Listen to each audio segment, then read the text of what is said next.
Lo dijo él. A primera hora.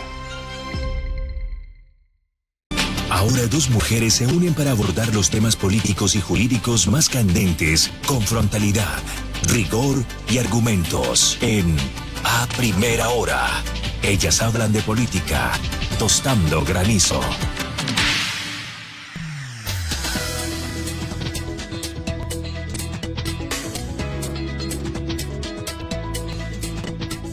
Hola, buenos días a todas y todos. Bienvenidos una vez más a Tostando Granizo. Les saluda Jimena Ron. Saluda a Anabel Guerrero. ¿Con qué tema hoy vamos a abordar?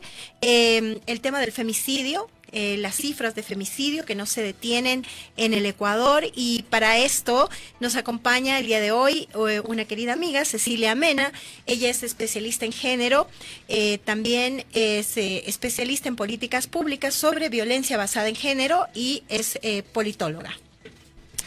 Buenos días con todos, con todas. Sí, soy Cecilia Mena, parte de la Coalición Nacional de Mujeres, parte de Acción Ciudadana por la Democracia y el Desarrollo. Dos son organizaciones ya de tiempo del movimiento Mujeres, y para mí es un gusto estar esta mañana con todas y todos. Gracias, Cecilia, bienvenida. Hablábamos la semana pasada, Anabel querida, de salud, y esta vez retomamos también el tema de salud, porque el tema de los femicidios tiene que ver con salud pública, y es importante no solamente en el contexto, digamos, de las muertes que ocurren, ya un poco de los datos nos dio Anabel, sino de el hecho que sucedió justamente el 20 de abril, este día 20 de abril, este femicidio en el puente de la Unidad Nacional. Y digo femicidio porque toda muerte de una mujer en situación violenta, en contexto de violencia, tiene que ser sospechoso de femicidio, ¿no? Y el proceso de investigación tiene más bien que desvirtuar que eso no es así. En ese contexto, Cecilia, todos estos datos y este nuevo hecho, digamos que no es único, pero que se ha hecho mediático, ¿qué refleja? Bueno, desafortunadamente sigue evidenciando que la violencia contra las mujeres, la violencia que le decimos basada en género, sigue encarnada en la sociedad ecuatoriana, y desafortunadamente no dimensionamos este problema. No nos gusta abordarlo, nos parece un tema incómodo al interior de las familias. Si podemos, lo ocultamos. A nadie de nosotras nos gusta asumir que estamos viviendo violencia, y creo que el que la violencia hasta ahora no haya podido cambiar de lado es lo que nos sigue afectando y llega a puntos fatales como el femicidio. Sí, Ceci, un poco para poner en contexto a la audiencia, el 2025 nos dejó 411 femicidios, o sea, 411 muertes violentas en contra de niñas, adolescentes y mujeres en el país. Hoy, en el 2026, desde el 1 de enero al 15 de marzo, se habla de 78 cifras de femicidio. Esto quiere decir que las cifras no descienden y que la violencia escala en el país. Pero además, en estos tiempos y actualmente, estamos hablando además de otro tipo de femicidios, ¿no? Femicidios en contexto de crimen organizado, de sistemas criminales, en donde incluso las armas de fuego son las más utilizadas, y en donde mujeres y niñas de 1 año hasta mujeres de 86 años son asesinadas, son víctimas de muertes violentas, con un promedio, diríamos, actualmente de 22 años, ¿no? Mujeres que además han encendido las alertas, han puesto denuncias, tienen incluso algunas de ellas boletas de auxilio. Y entonces, frente a este nuevo contexto, porque hay, digamos, desde ciertos sectores se habla de que son sicariatos, pero el problema de las muertes de mujeres, de los femicidios de mujeres en contexto de crimen organizado, son femicidios porque implica, por ejemplo, que desde las cárceles líderes de estos grupos criminales ordenan el asesinato de mujeres que son hermanas, hijas, parejas de otros líderes de estos grupos, ¿no? Entonces, esto es odio contra las mujeres, es misoginia, y por tanto se incluyen en el contexto de femicidios. Como un botín de guerra, ¿no? Somos botín de guerra. Bueno, yo creo que aquí cabe como diferenciar las dos cosas y nosotras desde el movimiento lo hemos dicho como con mucha claridad. Por un lado nos preocupa que, lo que les decía hace un momento, la violencia contra las mujeres está naturalizada, pero viene naturalizada de siglos atrás, es decir, está encarnada esa naturalización en la sociedad, ¿verdad? Y en el 2021 nuestro país cambió y la violencia criminal por crimen organizado nos explotó en la cara, y eso lo decimos. Y eso trae otros elementos. Y en el caso de la violencia basada en género, es decir, la violencia contra las mujeres, contra las niñas, como bien dice Anabel, se agravó. Se agravó. Si ya bien pensábamos que el cuerpo de la mujer, lo pensaba la sociedad, y eso lo digo con mucha tristeza, era una cosa que podría usarse y descartarse, porque finalmente eso es la violencia. Es mi posesión, mi control, y si no actúa como yo quiero, o la daño, o la descarto, o la mato, pero yo decido sobre ese cuerpo. Desafortunadamente, eso piensa un agresor en el caso de la violencia contra las mujeres. Entonces, en esta situación que tú nos planteas, nosotras ya decíamos que el 2023 fue uno de los años más crueles para las mujeres. Pero el 2024 también, y ahora el 2025 también, y quiere decir que el 2026 también va a ser un año violento, porque se nos juntaron los problemas. La violencia basada en género, que era esta dominación y control de mi pareja o expareja, ahora se suma a la violencia contra las mujeres como botín de guerra. Entonces, esto ha hecho que las cifras se exacerben y que el Estado, desafortunadamente, y también lo hemos dicho aquí en el Ecuador y en espacios internacionales, no se da abasto. La política pública que nosotras la hemos bregado a pulso, es decir, las leyes, para que tengamos institucionalidad y para que tengamos programas, lejos de irse fortaleciendo frente a la problemática, lo que ha ido es retrocediendo. Tenemos una institucionalidad mucho más débil, una respuesta en servicios que no se da abasto, y con esta nueva dinámica de la violencia, una problemática que todavía el gobierno ecuatoriano, en el caso de violencia contra las mujeres, no la llega a entender.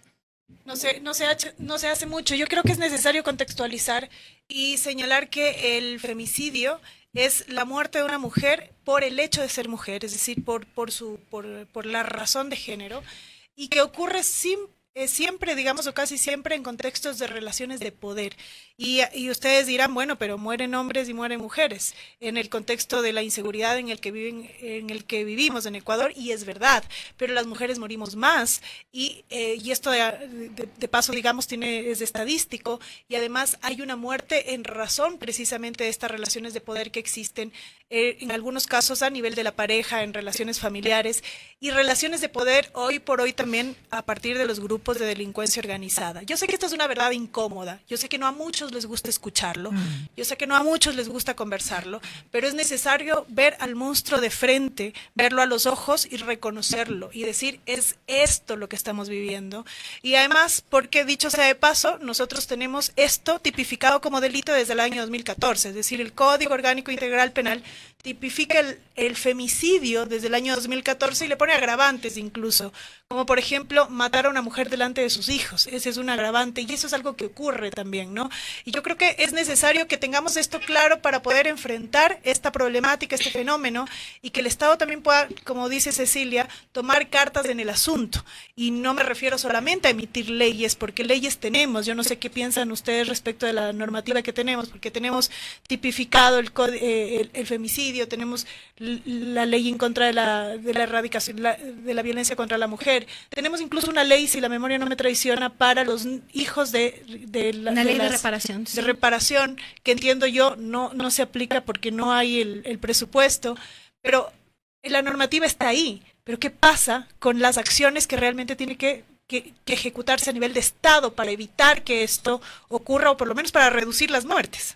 Sí, totalmente. Yo coincido con que el país tiene un robusto, digamos, una normativa muy robusta en ese plano. Lo que no se llega a concretar son las políticas públicas y tal como lo ha dicho Cecilia, hay un retroceso en la institucionalidad encargada, por ejemplo, de llevar adelante y de ejecutar la ley orgánica integral para prevenir y erradicar la violencia contra la mujer. Ese es un tema realmente muy, muy delicado, el hecho que ya no contemos con el Ministerio de la Mujer y Derechos Humanos y que se haya fusionado y hoy sea una subsecretaría que no se da abasto, tal como se ha dicho aquí. Ahora, yo quisiera tal vez complementar un poco lo que ha señalado Jimena, ¿no? A partir del 2014 está tipificado el femicidio en el Ecuador y eso realmente fue muy importante. Lamentablemente, y yo en eso quisiera señalar, en el país, primero, ha sido todo esto fruto de la lucha del movimiento de mujeres. A partir del 2010, el movimiento de mujeres, incluida la Coalición Nacional de Mujeres, ha trabajado justamente demandando que se tipifique el femicidio. Había mucho rechazo y mucha limitación. Y se da el caso del femicidio de Karina del Pozo.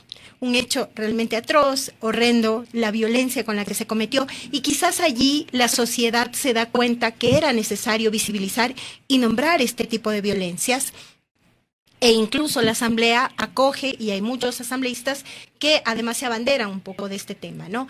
Pero lamentablemente ha sido así. Incluso el caso de María Belén Bernal, cuando se da el femicidio contra María Belén Bernal, las organizaciones de mujeres salen a las calles y demandan, porque además, claro, al haber sido cometido en una escuela de la Policía Nacional, fue aún más impactante, ¿no? Y tal como además se da la situación desde una perspectiva en donde en algún momento se quiso, digamos, encubrir ciertas situaciones que se dieron en este caso. Pero es a raíz también del caso de María Belén Bernal, en donde bajo, digamos, el régimen de Guillermo Lasso, se instituye el Ministerio de la Mujer y Derechos Humanos, que hoy ya no está.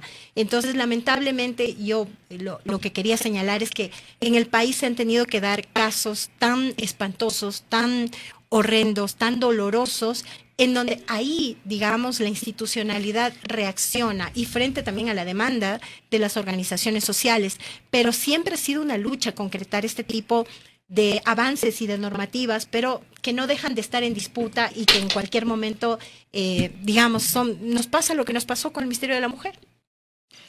Sí, bueno, yo ahí quiero hacer un par de distinciones. La primera distinción es que esta palabra femicidio puede ser como muy lejana para la radioaudiencia y yo quiero que nos pongamos en los zapatos de una familia que pierde a la cabeza de hogar, que puede ser la mujer, que además de darnos todo un sustento de familia, ¿verdad? Y razón de ser de una estructura familiar, también aporta en una comunidad, también aporta...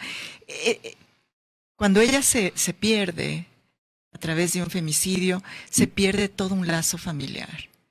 Y lo duro, lo más triste, es que muchos de los femicidios que se dan en el ámbito de pareja o expareja han sido perpetrados por quien fue tu esposo o por quien fue tu ex esposo. Que él no quiere perder la dominación y control a la que estuvo acostumbrado y siente que lo único que puede hacer es cegar la vida de esa pareja. No importa si los hijos lo están viendo, no importa si los hijos se quedan en orfandad, no importa si toda esa familia va a quedar con su proyecto de vida trunco. Eso es lo más triste y lo más doloroso que pasa luego de un femicidio. Y hoy hablamos de 400 víctimas, pero son 400 familias. Son más de 1000 niños y niñas que se quedan en orfandad en este proceso. Y eso es lo que no llega a sentir la sociedad. Y nadie se preocupa de qué pasa con esos hijos, de esas hijas. Y claro, hemos pensado en esta ley de reparación. Claro que sí. Las víctimas mismos se preocuparon, las madres de esas mujeres que murieron se preocuparon de tener una ley para la reparación.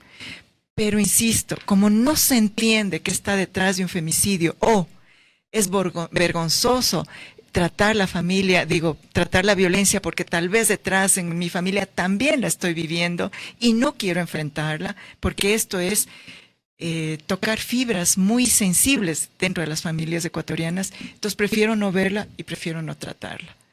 Pero lo que hoy tenemos es un incremento de niños y niñas que se están quedando en orfandad, un incremento de abuelitas y abuelitos en edades muy avanzadas que no tienen forma de sustentar esas nuevas generaciones que se quedan sin padre-madre porque los perpetradores van a la cárcel, y son chicos, chicas, niños, niñas que se quedan sin proyecto de vida. Eso es lo que está dejando el femicidio como efecto. Nosotras, como movimiento Mujeres, lo que sentimos es que seguirle pidiendo al Estado lo hemos hecho por más de 50 años.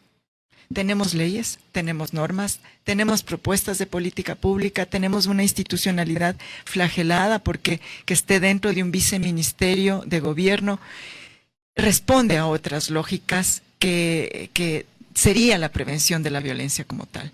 Pero, y aprovecho este espacio, lo que necesitamos es volver a la foja cero, a lo que hicieron nuestras ancestras, a socializar con las nuevas generaciones qué es la violencia, a tratar de que ellos y ellas entiendan que no es natural vivir violencia y que no permitan que escale, ni en su vida, ni en la vida de nadie.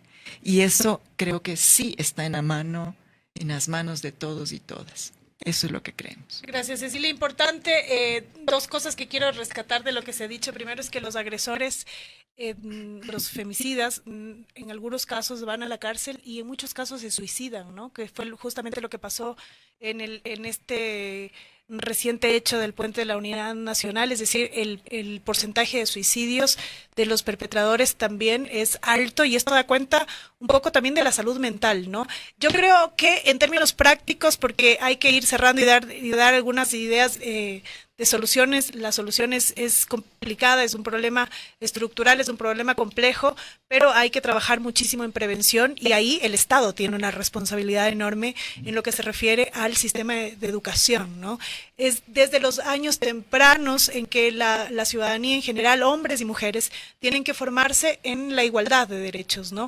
En tratar de eliminar, de reducir, porque la eliminación creo que es más compleja, pero si se quiere de reducir la discriminación y la violencia que empieza a surgir desde los primeros años, ¿no? Desde lo que vamos haciendo en casa, de cómo generamos ideas entre nuestras hijas y nuestros hijos, en las escuelas, qué les decimos, qué no les decimos, qué es lo que puedes hacer, qué es lo que no puedes hacer, esta generación, digamos, o esta reproducción de roles que al final del día terminan generando violencia, terminan generando estereotipos primero, después discriminación y luego violencia. Esto es necesario empezar a atacarlo, y eso lo tiene que hacer el Estado, ¿no? Evidentemente también la sociedad a partir de la familia, pero es un trabajo entre el Estado y la sociedad.